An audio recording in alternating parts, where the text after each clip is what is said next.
की तरफ से टिकट दी गई थी जी, तो गाजियाबाद की तरफ से क्यों काट दी गई और कुछ लोगों को वहां से हटा भी दिया गया है? हो सकता है समीकरण ना बैठ रहे हो रवि गौतम के पक्ष में, इसलिए हटा दिया गया, क्योंकि कभी कभार ना अपने आदमी को बचाना भी बहुत जरूरी होता है। अच्छा, यानी कि आप ये चाह रहे हैं कि उनको तो आपने बचा लिया और बनिया ब्राह्मण जो है उसको आपने फंसा दिया हराने के लिए? नहीं, बचाने का मतलब है कि अब आप वो सीट जीत जाओगे? बिल्कुल जीतेंगे, क्यों नहीं जीतेंगे। हमारे लोग मेहनत कर रहे हैं ना। अगर रवि गौतम का टिकट कटा है तो रवि गौतम को चुपचाप उस पार्टी के लिए काम नहीं करना चाहिए। कितने सालों से आप लोग यही कह रहे हैं, आप लोग यही कह रहे हैं। मैं तो कई सारे डायलॉग भी ये सुनता हूँ कि हमारे बिना सरकार नहीं बनेगी, सरकार में एक सीट तुम्हारी आनी नहीं, तो कैसी चीज?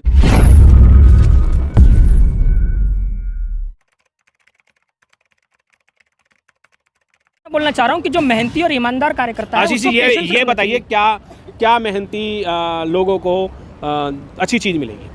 क्या सोच रखा था भाई? अभी तो वो उपचुनाव के लिए उन्होंने ऐसा कर दिया। हो सकता है बहन जी 27 में टिकट दे दें, लेकिन पेशेंस तो रखना चाहिए। जिस दिन टिकट कटा, आपको उपचुनाव में ही अगर रिजल्ट मिल जाता तो 27 में भी आपको और अच्छा वो आ जाता, ये नहीं सोचा गया कभी? देखिए, जो मैंने कहा ना, अगर किसी का टिकट बदला जाता है तो समीकरण देख के बदला जाता है। हो सकता है समीकरण ऐसे बैठ रहे हो कि भाई रवि गौतम जी को ना लड़ाया जाए, किसी और को लड़ाया जाए, रवि गौतम को आगे लड़ाया जाए, लेकिन हर प्रत्येक पैसे की मांग क्यों की गई? क्योंकि वो तो खुले मंच पे ये कह रहे हैं कि मुझसे 40 लाख रुपए मांगे गए। मैंने कहा ना कि जिस आदमी का टिकट कटता है या जिसको पार्टी से निकाला जाता है, वो सबसे पहले आरोप पैसे का ही लगाता है।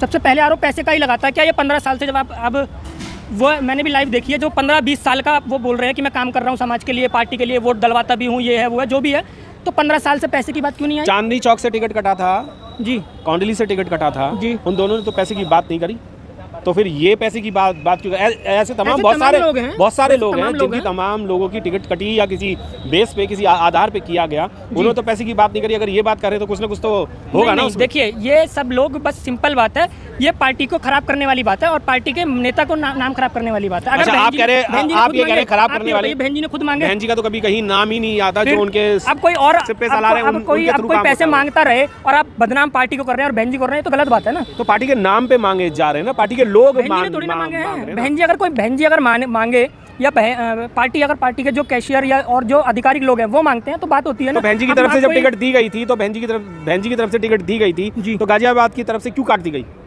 और कुछ लोगों को वहां से हटा भी दिया गया है? हो सकता है समीकरण ना बैठ रहे हो रवि गौतम के पक्ष में, इसलिए हटा दिया गया, क्योंकि कभी कभार ना अपने आदमी को बचाना भी बहुत जरूरी होता है। अच्छा, यानी कि आप ये चाह रहे हैं कि उनको तो आपने बचा लिया और बनिया ब्राह्मण जो है उसको आपने फंसा दिया हराने के लिए? नहीं, बचाने का मतलब है कि अब आप वो सीट जीत जाओगे? बिल्कुल जीतेंगे, क्यों नहीं जीतेंगे। हमारे लोग मेहनत कर रहे हैं ना। अगर रवि गौतम का टिकट कटा है तो रवि गौतम को चुपचाप उस पार्टी के लिए काम नहीं करना चाहिए। कितने सालों से आप लोग यही कह रहे हैं, मैं तो कई सारे डायलॉग भी ये सुनता हूँ कि हमारे बिना सरकार नहीं बनेगी, सरकार में एक सीट तुम्हारी आनी नहीं, तो कैसी चीज? देखिए, सबसे पहली बात तो क्या बदलेंगे आप लोग? देखिए, सरकार में सीट नहीं आ रही है, या हम सरकार नहीं बना रहे हैं, या हमारा जीरो हो गया है। अभी बात आई थी ना, हमारा जीरो हो गया है। बहन जी भी जीरो है, बहन जी भी कई बार कह चुकी हैं, और आप खुद मिशनरियों का बात जानते हैं कि बीएसपी विचारधारा की लड़ाई लड़ रही है।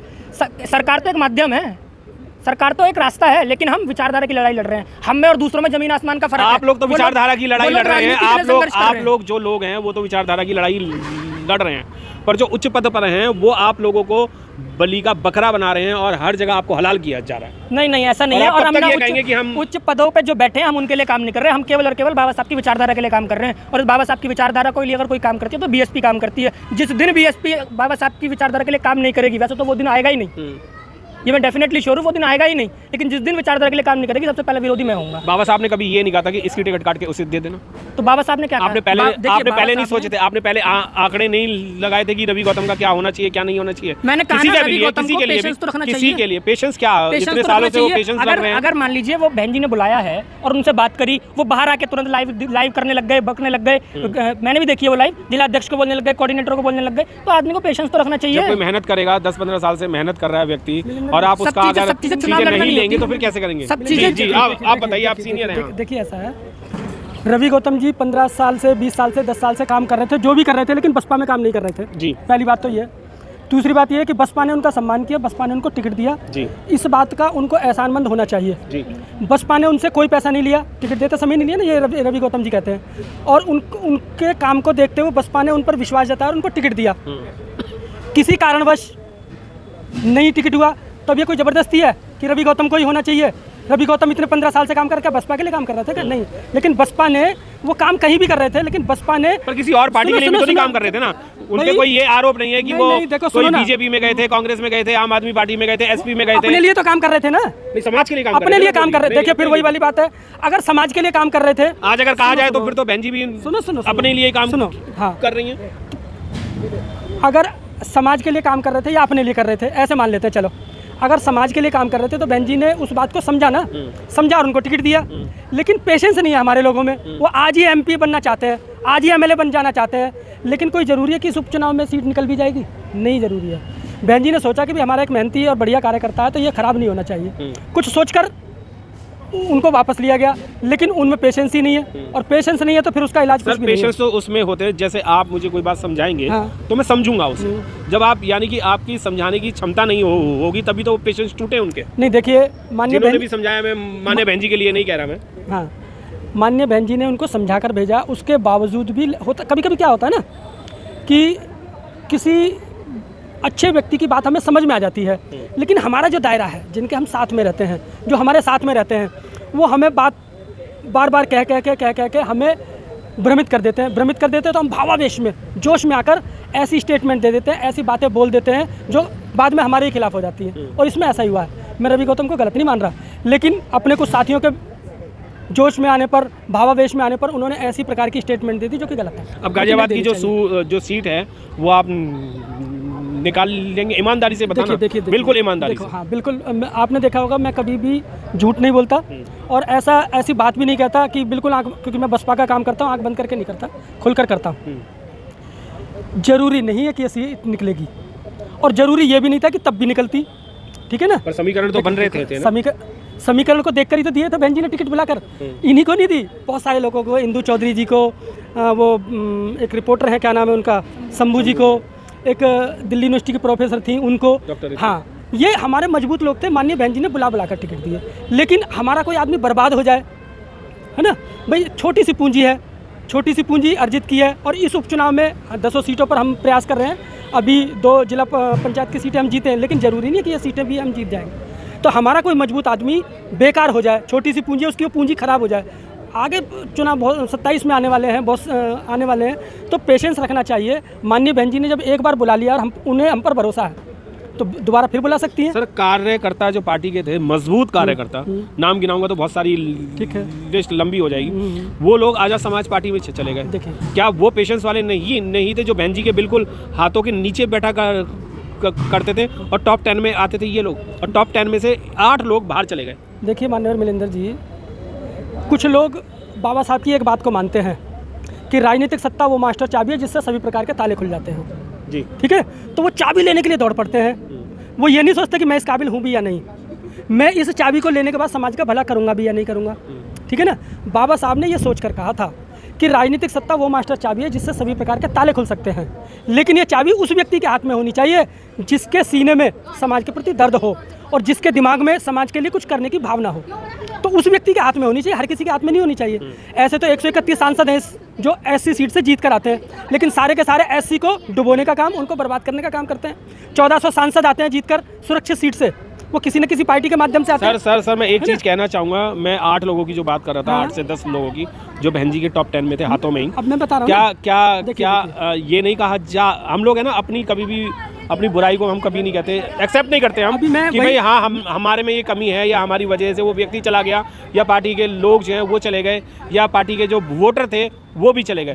ताली सर दोनों हाथों से बजती है, जरूरी नहीं है कि वो सामने वाला ही गलत होगा, और गलत होगा तो 1 होगा, 2 होगा, 3 होंगे, 4 होंगे, हज़ारों की तादाद में है सर, काउंटिंग आपको पता है। मैं आपकी बात से बिल्कुल सहमत हूँ। देखिए, कहीं ना कहीं कुछ न कुछ जो हमारे पदाधिकारी रहे उनकी कमियाँ रहीं, क्योंकि वो भी उसी में से थे जो राजनीतिक लाभ के लिए आए थे। संगठन की गलती से वो ऊंचे पदों पर रहे और उन्होंने नीचे के कार्यकर्ताओं को बिगाड़ने का काम किया। धीरे धीरे माननीय बहन जी, आकाश आनंद जी इस चीज़ को सुधार रहे हैं। महाराष्ट्र में भी सुधारा, अभी दिल्ली में इस मीटिंग में मैं था, मैंने भी बात रखी, तो उन्होंने दिल्ली की सारी बॉडी को शांत रहने के लिए कर दिया, और बहुत सारे सुधार की जरूरत है। हरियाणा में भी हो रहा है, राजस्थान में भी हो रहा है, सब जगह हो रहा है। दिल्ली में लोग कहते थे कि भाई ये नहीं हो सकता, वो नहीं हो सकता, बहुत सारे फेरबदल हुए हैं। तो लेकिन मेन बात वही है कि समाज में एक ऐसा वर्ग भी पनप रहा है जो चरण वंदन करता है, जो शकल देखकर पीछे लग जाता है, वो ये चिंतन नहीं करता कि ये सही है या गलत है। और जब आप फैक्ट्री बंद कर दोगे ना तो ऐसे लोग पैदा हो जाएंगे। काशीराम साहब ने फैक्ट्री लगाई थी और चाटुकारिता पे एक किताब भी की थी, और जो चाटुकारिता करता था वो उसके थप्पड़ भी पड़ते थे। काशीराम साहब चले गए, उनकी किताब चली गई, उनकी फैक्ट्री बंद कर दी गई। तो ये तो पैदा होने हैं। चलिए ये छोड़ते, एक और सवाल करता हूँ। दिल्ली के इलेक्शन आ रहे हैं, 70 विधानसभाएं कितनी जीत रहे हो ये बताओ, पार्टी देने के लिए तैयार हो? फिर से वही बात कर रहा हूँ जो मैंने निगम में कही थी कि 272 हैं। आप सबने कहा हमारे बिना मेयर नहीं बनेगा। मैंने कहा था 2 भी ले आओ, आकाश आनंद और भाई साहब को भी खड़े कर दोगे तो भी आप नहीं जीत रहे हो, और वही हुआ, 0 आए आप। अब बताइए, वो 250 हो गई थी, फिर आपको और 25 का फायदा मिला था। अब ये बताइए 70 में से कितनी सीटें विधानसभा दिल्ली जीत रहे, क्योंकि आप दिल्ली में काम करते हैं। देखिए, फिर आंकड़ा मैं भी बताऊंगा आप। हाँ, बिल्कुल बिल्कुल बिल्कुल बिल्कुल। देखिए, कुछ फैसले ये जो आप पूछ रहे हैं, इसका जवाब तो मैं अभी आकाश आनंद जी की मीटिंग होने वाली है, 10 तारीख को है उनकी मीटिंग। मुझे नहीं 10 को नहीं है, अभी 9 से पहले होगी। 9 से पहले होगी। 3 तारीख को हरियाणा का प्रचार बंद हो जाएगा, उसके बाद संभवतः 4-5 में वो यहाँ पर आ जाएंगे, तो कभी भी हो सकती है। कुछ दिल्ली के फैसले होने हैं, उसके बाद ये तय होगा कि हम कितनी सीटों पर जीत रहे हैं, कितनी पर नहीं है। एक बात। दूसरी बात, मान्यवर कांशीराम साहब की जो आप फैक्ट्री की बात कर रहे थे, जो बंद हुई, देखिए मैं भी उसी का एक अंग हूँ। तभी आपको बाहर निकाल दिया गया है? अभी तक पार्टी में? पार्टी में हूँ। अपने पार्टी में तो हैं, पर पार्टी में कोई वैसे पद पे नहीं है जो आप होने चाहिए, जितनी आपने मेहनत की है। नहीं, देखिए, ये आपके भी पेशेंस हम देख रहे हैं, कितने दिन तक आप पेशेंस में हैं। उसके बाद हम आपसे फिर से बात करेंगे कि पेशेंस कहाँ गए वो। देखो, मैं आज भी बसपा के लिए कैडर लगाने का काम करता हूँ, लोगों को समझाने का काम करता हूँ। वही बंद कमरे में जो मान्यवर कांशीराम साहब से मैंने सीखा, उसी काम को आगे बढ़ाने का काम करता हूँ। लेकिन हम इस मिशन मूवमेंट में किसी राजनीतिक लाभ के लिए नहीं आए, और आप भी और बहुत सारे लोग इस मिशन मूवमेंट में उन्होंने अपना घर परिवार लगा दिया, सब कुछ लगा दिया, इस मिशन मूवमेंट को आगे बढ़ाने के लिए लगा दिया। तो कोई निजी स्वार्थ के लिए नहीं आया।